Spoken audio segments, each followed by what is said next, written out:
కంటి అద్దాల నుండి శాశ్వత విముక్తి పొందండి. లాసిక్ సర్జరీ 14,000 మాత్రమే. వివరాలకు సంప్రదించండి. అమరావతిలో పనుల పరంపర మొదలైంది. ఆల్రెడీ క్యాబినెట్ డెసిషన్స్కి అన్నీ కూడా రెడీ చేసి ప్రొసీజర్ పరంగా, ఎందుకంటే చాలామంది కామెంట్స్ పెడుతున్న వాళ్ళు కానీ, ఇన్ఫర్మేషన్ అంటే నాకు ఫీడ్బ్యాక్ వస్తున్నటువంటి వాటిలో కానీ, అమరావతికి సంబంధించి ఎంత చెప్తున్నా కానీ అక్కడ జరుగుతున్నటువంటి యాక్టివిటీ చాలా తక్కువ ఉంది అనేటువంటి చర్చని లేవదీస్తున్నారు. వారందరికీ ఒక సమాధానం ఇచ్చేటువంటి ప్రయత్నం ఇది. ఎందుకంటే ప్రభుత్వం ఏ పని చేసినా కానీ ప్రొసీజర్ పరంగా చాలా నిర్దిష్టమైనటువంటి ప్రక్రియని ఫాలో అవ్వాల్సినటువంటి అవసరం ఉంటుంది. మన అవసరానికి తగ్గట్టుగా ఈరోజు ఈ పని మొదలు పెట్టేయడానికి ప్రభుత్వ యంత్రాంగం, ఎందుకంటే ప్రభుత్వం లెజిస్లేచర్ పార్ట్ అయితే అమలు చేసేటువంటి బాధ్యత ఎగ్జిక్యూటివ్ అథారిటీ అంటే బ్యూరోక్రసీ. ఈ రెండింటి మధ్య సమన్వయం ఎప్పుడు కూడా ప్రొసీజర్ పరంగా జరగాలి, కానీ వాళ్ళిద్దరి మధ్య మ్యూచువల్ అండర్స్టాండింగ్ పరంగా జరగకూడదు. ఎందుకంటే నువ్వు ఇది చెయ్యి, నేను అది చేసి పెడతా అనేటువంటి పరిస్థితి వస్తే దేశం అడుక్కు తినే పరిస్థితి వస్తుంది. కాబట్టి ఈ రెండు కూడా ఇండిపెండెంట్గా ప్రజా ప్రయోజనార్థం పనిచేయాల్సినటువంటి వ్యవస్థలు. ఆ క్రమంలోనే అమరావతిలో ఆగిపోయినటువంటి పనుల్ని ముందుకు తీసుకెళ్ళడానికి నిర్దిష్టమైనటువంటి విధి విధానాలని అమలు చేయడం ద్వారా ఆ పనులకి సంబంధించినటువంటి అలాట్మెంట్ ప్రాసెస్ మొదలైంది. ఇప్పటివరకు చిన్న చిన్న పనులని కేటాయించినటువంటి అమరావతి డెవలప్మెంట్ కార్పొరేషన్ కావచ్చు, ఏపీసీఆర్డీఏ కావచ్చు, ఇప్పుడు ఫుల్ ఫ్లెడ్జ్డ్గా అమరావతి నగర నిర్మాణానికి కావాల్సినటువంటి వ్యవస్థల్ని, నగర నిర్మాణంలో ఆగిపోయినటువంటి పనుల్ని ముందుకు తీసుకెళ్లేటువంటి ప్రణాళికల్ని వీటిని ఆవిష్కరిస్తున్నారు. ఈ క్రమంలోనే మున్సిపల్ శాఖ మంత్రి నారాయణ అసెంబ్లీలో ఒక నిర్దిష్టమైనటువంటి ప్రకటన చేశారు. ఈ ప్రకటన పరంగా ఎలాంటి కార్యాచరణతో అమరావతిని నిర్మించబోతున్నారు, ఆర్థిక వనరులు ఏ విధంగా సమకూర్చుకోబోతున్నారు, అలానే ఒకవేళ అమరావతి పైన రుణభారం వస్తే దాని బాధ్యత ఎవరు వహిస్తారు, ఈ అంశాలన్నిటిపైన కూడా ఒక స్పష్టత ఇచ్చారు. ఇక లెటర్ ఆఫ్ అలాట్మెంట్ లేదా లెటర్ ఆఫ్ అగ్రిమెంట్ లేదా లెటర్ ఆఫ్ ఇంటెంట్ ఇది వస్తే పెద్ద కాంట్రాక్టులకు సంబంధించి టెండర్స్ ఫ్లోట్ చేయడం ద్వారా వచ్చినటువంటి పెద్ద కాంట్రాక్టులకు సంబంధించినటువంటి పనులు అమరావతిలో పెద్ద ఎత్తున మొదలవుతాయి. మంత్రి నారాయణ మాటల్లోనే చెప్పాలంటే వచ్చే నెలలో కనీసం 20,000కు తక్కువ కాకుండా కార్మికులు కావచ్చు, ఇంజనీర్లు కావచ్చు, ఇతర ప్రొఫెషనల్స్ కావచ్చు, అన్ని విభాగాల నుంచి చూసినప్పుడు 20,000 మంది కనీసం అమరావతి ప్రాంతంలో నిర్మాణ పనుల్లో పాల్గొంచుకునేటువంటి అవకాశం ఉంటుంది. అంటే ఇంత ప్రొసీజర్ ఉంది. ఈ ప్రొసీజర్ మొత్తాన్ని కూడా ఒక స్ట్రీమ్ లైన్ పద్ధతిలో ఒక దేనికది సెగ్రిగేట్ చేసి ఆ పనుల్ని అలాట్మెంట్ చేసేటువంటి ప్రక్రియని మొదలుపెట్టారు. ఇప్పుడు బిడ్డింగ్ చేసే విధానం, ఎందుకంటే ప్రభుత్వ ఖజానా నుంచి ₹1,00,000 మినహా ₹1,00,000 పైన ఏ ఒక్క రూపాయి ఖర్చు పెట్టాలన్నా కానీ ఖచ్చితంగా కొంత ప్రొసీజర్ ఫాలో అవ్వాల్సి ఉంటుంది. ఆ ప్రొసీజర్ ప్రకారం చూస్తే కనుక 10 లక్షల లోపు అయితే ఈ ప్రొక్యూర్మెంట్ ద్వారా ఆయా పనుల్ని కేటాయించడానికి అవకాశం ఉంటుంది. 10 లక్షల పైన అయితే పూర్తిగా పబ్లిక్ టెండర్స్లోకి వెళ్లాల్సిందే. దానికి ఎలిజిబిలిటీ ఉండేటువంటి సంస్థలు, ఆ సంస్థలకు ఉండేటువంటి క్రెడిబిలిటీని బేరీజ్ వేసి పనుల్ని అలాట్ చేస్తారు. అలాంటి స్థాయి ఉన్నటువంటి పనుల్ని అలాట్ చేసేటువంటి క్రమంలో ఓవరాల్గా టెండర్ల ఓపెనింగ్ ప్రక్రియ అనేది మొదలైపోయింది. అందులో ఎన్ని పనులు అలాట్ చేయాలనే దానిపైన కూడా క్లారిటీ వచ్చింది. ఈ డేటాని మున్సిపల్ శాఖ మంత్రి అఫీషియల్గా రిలీజ్ చేశారు. ఒకసారి మనం ఆ డేటాని పరిశీలించేటువంటి ప్రయత్నం చేద్దాం. ఇది ఏపీసీఆర్డీఏ ఇప్పటివరకు ఇచ్చినటువంటి మొత్తం టోటల్ పనులకి సంబంధించి ఏపీసీఆర్డీఏ ఆర్ మున్సిపల్ శాఖ మొత్తంగా ఇచ్చినటువంటి పనుల్లో 59 రకాల టెండర్లని క్లియర్ చేసేసింది. అంటే మొత్తం 65 రకాల పనులకి సంబంధించి టెండర్స్ రిలీజ్ చేశారు. ఇంకా కొన్ని పనులు పెండింగ్ ఉన్నాయి. కానీ ఈ 65 రకాల పనుల్లో 59 టెండర్స్ని నిన్ననే క్లియర్ చేశారు. వాటి విలువ చూస్తే 37,702 కోట్ల రూపాయల విలువైనటువంటి పనులు. ఇందులో 22,607 కోట్ల రూపాయలు విలువ చేసేటువంటి పనుల్ని ఏపీసీఆర్డీఏ 22 ప్రాజెక్టుల రూపంలో రిలీజ్ చేస్తుంది. అంటే ఇందులో ఆల్ ఇండియా సర్వీస్ ఆఫీసర్స్ దగ్గర నుంచి భవన సముదాయాలకు సంబంధించినటువంటి టెండర్స్ అన్నీ కూడా ఏపీసీఆర్డీఏనే ఫ్లోట్ చేసింది.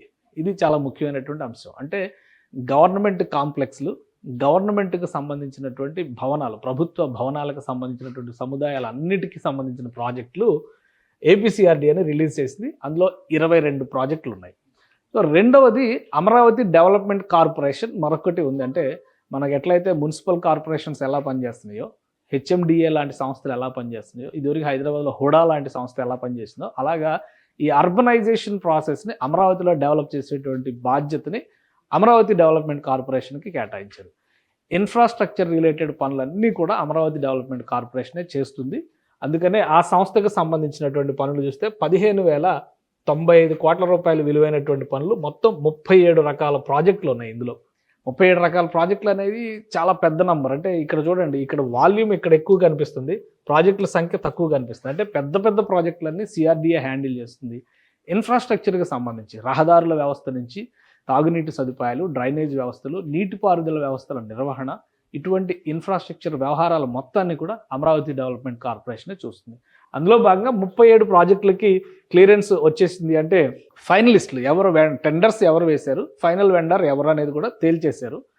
అయితే ఇక్కడ కూడా మళ్ళీ ఒక ప్రొసీజర్ ఉంది, అది ఒకసారి నేను ఎక్స్ప్లెయిన్ చేస్తాను. ఇది క్యాబినెట్లో ఈ నెల 17వ తేదీన క్యాబినెట్ మీటింగ్ జరగబోతుంది. క్యాబినెట్ అప్రూవల్ ఉండాలి. క్యాబినెట్ అగ్రిమెంట్ అంటే యాక్సెప్ట్ చేసిన తర్వాతే లెటర్ ఆఫ్ ఇంటెంట్ అనేటువంటి ప్రాసెస్, వాళ్ళకి ఇచ్చేటువంటి లెటర్ ఆఫ్ అగ్రిమెంట్స్ ఆయా సంస్థలకి, ఎవరైతే టెండర్స్లో ఫైనలిస్టులుగా వచ్చారో ఆయా సంస్థలకి ఒక అథారిటీ లెటర్ ఇస్తారు. అక్కడి నుంచి పనులు మొదలవడానికి అవకాశం ఉంటుంది. అంటే 17వ తేదీన లెటర్స్ ఇచ్చిన తర్వాత 18వ తేదీ నుంచి అనుకుందాం మనం, అప్పటి నుంచి పనుల పరంపర మొదలవుతుంది.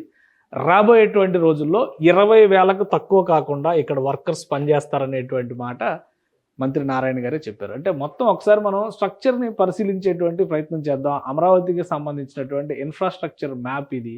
టోటల్గా ఎక్కడెక్కడ ఏమేమి ఉండాలి, ఎక్కడెక్కడ ఎలాంటి నిర్మాణాలు చేయాలి, దానికి సంబంధించినటువంటి మ్యాప్ కింద మనం దీన్ని చూడాల్సి ఉంటుంది. అలానే water pumping stations, over head tanks, ఇవన్నీ కూడా అమరావతి డెవలప్మెంట్ కార్పొరేషన్ చేసేటువంటి పనుల కింద మనం చూడాల్సి ఉంటుంది. మొత్తం టోటల్ సీడ్ క్యాపిటల్ ఏరియా ఇది. ఈ సీడ్ క్యాపిటల్ ఏరియాలో క్రియేట్ చేసేటువంటి ఇన్ఫ్రాస్ట్రక్చర్ అంతా కూడా AP CRDA plus Amaravati development corporation చూస్తుంది. కాబట్టి అందులోనే ఎల్పిఎస్ రోడ్లు, ట్రంక్ రోడ్లు, AGC housing building, LPS zone అంటే ఎవరైతే లబ్ధిదారులు భూమిని ఇచ్చారో వాళ్ళందరికీ కూడా ప్లాట్ల అలాట్మెంట్ జరిగింది. వాళ్ళ లేఅవుట్లు కూడా ప్రభుత్వమే డెవలప్ చేస్తుంది. ఇలానే ఫ్లడ్ మిటిగేషను, వాటర్ ఫీడర్ మెయిన్, అలానే వాటర్ రింగ్ మెయిన్, ఇక్కడ సివేజ్ ట్రీట్మెంట్ ప్లాంట్లతో పాటు ఓవర్ హెడ్ ట్యాంకులు, పంపింగ్ స్టేషన్లు, ఇంటేక్ వెల్స్, ఈ Amaravati government complex, land pooling scheme ద్వారా చేసినటువంటి ఇవన్నీ కూడా ఈ పనుల్లోనే వస్తాయి. అంటే ఇవి మేజర్ వర్క్స్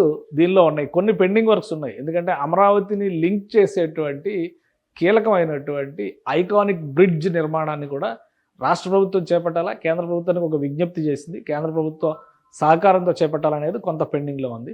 సీడ్ యాక్సిస్ రోడ్డుకి సంబంధించి రిమైనింగ్ పార్ట్ నిర్మాణం, దానికి కూడా టెండర్స్ పిలవాలి. అవి కూడా బహుశా ఇంకొక 10 రోజుల్లో పిలిచేటువంటి అవకాశం ఉంది. దాని మీద కొంత టెక్నికాలిటీస్ ఉండడం వల్ల వర్క్ చేస్తున్నారు.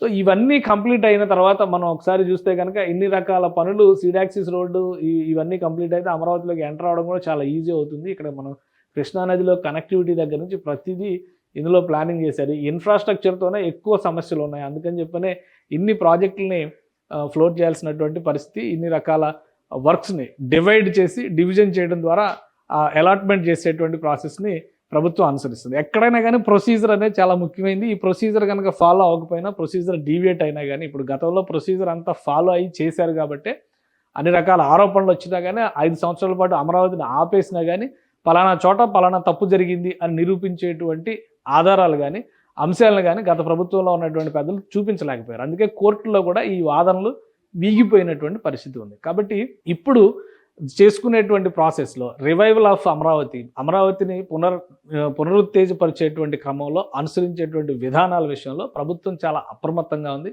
అందులో భాగంగానే మొదటి ఫేజ్ పనులకి సంబంధించినటువంటి క్లియరెన్స్లు అన్నీ వచ్చేసినాయి. ఇక క్యాబినెట్ అప్రూవల్ తర్వాత, క్యాబినెట్ ఆమోదం తెలిపిన తర్వాత పనులు ప్రారంభం కావడం ఒకటే మిగిలి ఉంది. సుమన్ టీవీలో మీ పర్సనల్ అండ్ బిజినెస్ ప్రమోషన్స్ కోసం కింది నెంబర్కి కాంటాక్ట్ చేయండి.